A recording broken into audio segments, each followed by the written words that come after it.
നമസ്കാരം. ആലപ്പുഴ ചെങ്ങന്നൂരിൽ വയോധികന്റെ മൃതദേഹം പുറത്തെടുത്ത് വീണ്ടും പോസ്റ്റ്മോർട്ടം നടത്താൻ കോടതി ഉത്തരവ്. പുലിയൂർ സ്വദേശി യേശുദാസിന്റെ മൃതദേഹമാണ് വീണ്ടും പോസ്റ്റ്മോർട്ടം ചെയ്യാൻ ചെങ്ങന്നൂർ സബ് ഡിവിഷണൽ മജിസ്ട്രേറ്റ് കോടതി ഉത്തരവിട്ടത്. യേശുദാസിന്റെ മരണത്തിൽ ദുരൂഹത സംശയിച്ച് മരുമകൾ ലീന ബിൻസ് നൽകിയ പരാതിയുടെ അടിസ്ഥാനത്തിലാണ് നടപടി. കൈകളൊക്കെ കരിനീലിപ്പുണ്ടായിരുന്നു. ഞങ്ങളെ അറിയിക്കുന്നതിന് മുമ്പ് തന്നെ മകളുടെ വീട്ടുകാരെയോ എൻ്റെ ഫാമിലിയോ ബാക്കിയുള്ളവരെ അറിയിക്കുന്നതിന് മുമ്പ് തന്നെ പുള്ളി മൃതദേഹം ഹോസ്പിറ്റലിൽ കൊണ്ടുപോയി അവിടെ നിന്ന് മോർച്ചറിയിലാക്കി. അവിടെ പോസ്റ്റ്മോർട്ടത്തിനുള്ള കാര്യങ്ങളൊന്നും ഹോസ്പിറ്റലിൽ നിന്ന് ചെയ്തിട്ടില്ല. അതേ തുടർന്ന് പിറ്റേ ദിവസം ഞങ്ങളെ വീട്ടിൽ നിന്ന് പുറത്താക്കുകയും വീടും വസ്തുവും പുള്ളിയുടെ പേരിലേക്കുള്ള ആധാരം ഞങ്ങളെ കാണിക്കുകയും ചെയ്തു. ഈ ആധാരം രജിസ്റ്റർ ചെയ്യപ്പെട്ടത് ചെങ്ങന്നൂരിൽ നിന്ന് രജിസ്റ്റർ ചെയ്യപ്പെടേണ്ട ആധാരം പാണ്ടനാട് രജിസ്ട്രേഷൻ ഓഫീസിൽ നിന്നാണ് രജിസ്റ്റർ ചെയ്യപ്പെട്ടത്. കഴിഞ്ഞ മാർച്ച് 20-നായിരുന്നു പുലിയൂർ സ്വദേശി യേശുദാസ് മരിച്ചത്. മക്കളും മരുമക്കളും വിദേശത്തായിരുന്ന സമയത്ത് വീട്ടിൽ ഒറ്റയ്ക്കായിരുന്നു യേശുദാസിന്റെ താമസം. ഇദ്ദേഹത്തെ പരിചരിക്കാനായി നിന്നിരുന്ന ഹോം നേഴ്സ് നൽകിയ കേക്ക് കഴിച്ചതിന് പിന്നാലെ ശാരീരിക അസ്വസ്ഥത ഉണ്ടാവുകയും ആശുപത്രിയിലേക്ക് കൊണ്ടുപോകും വഴി മരണം സംഭവിക്കുകയുമായിരുന്നു.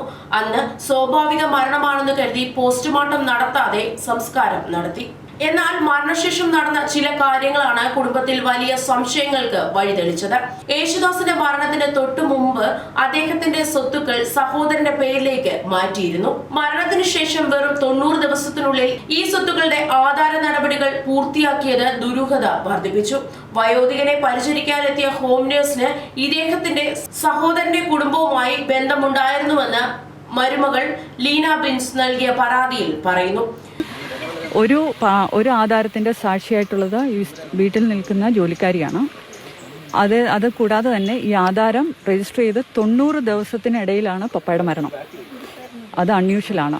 എല്ലാം മാറ്റി. ഞങ്ങൾ അറിഞ്ഞുകൂടാ, ഒന്നും അറിയില്ല.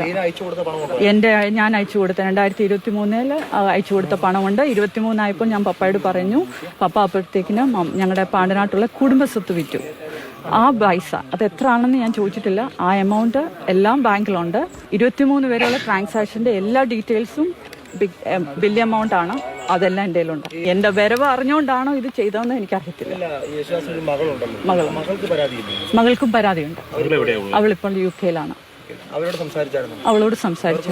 ശരീരത്തിൽ വിഷാംശം ചെന്നിട്ടുണ്ടോ എന്നും സ്വത്ത് കൈക്കലാക്കാൻ ആസൂത്രിത കൊലപാതകമാണോ എന്ന് കണ്ടെത്താനാണ് രാസപരിശോധന ഉൾപ്പെടെയുള്ള നടപടികൾ ലക്ഷ്യമിടുന്നത്. ചെങ്ങന്നൂർ പോലീസും ഫോറൻസിക് വിദഗ്ധരും സ്ഥലത്തെത്തിയിരുന്നു. ഈ പോസ്റ്റ്മോർട്ടം റിപ്പോർട്ട് പുറത്തു വരുന്നതോടെ മരണത്തിന് പിന്നിലെ യഥാർത്ഥ കാരണം എന്താണെന്ന് വ്യക്തമാകുമെന്നാണ് പ്രതീക്ഷിക്കുന്നത്. മറ്റു വാർത്തകളുമായി വീണ്ടും കാണാം. കൂടുതൽ വാർത്തകൾ അറിയാൻ പേജ് ഫോളോ ചെയ്യുക. എന്നാലും അതെവിടെ പോയി? അതെ, നിങ്ങൾ എങ്ങനത് കണ്ടായിരുന്നോ? ആകെ കയ്യിലുണ്ടായിരുന്ന ഒരെണ്ണം. പെങ്കുചൊരെണ്ണ വളർന്നു വരുന്നത്. അതെങ്ങനെയാ? അതിനെ പറ്റിയുള്ള ബോധമൊന്നും ഇവിടെ ആർക്കും ഇല്ലല്ലോ. പിന്നെ പുതിയത് കുറെ അങ്ങ് വാങ്ങി കൂട്ടുമല്ലേ?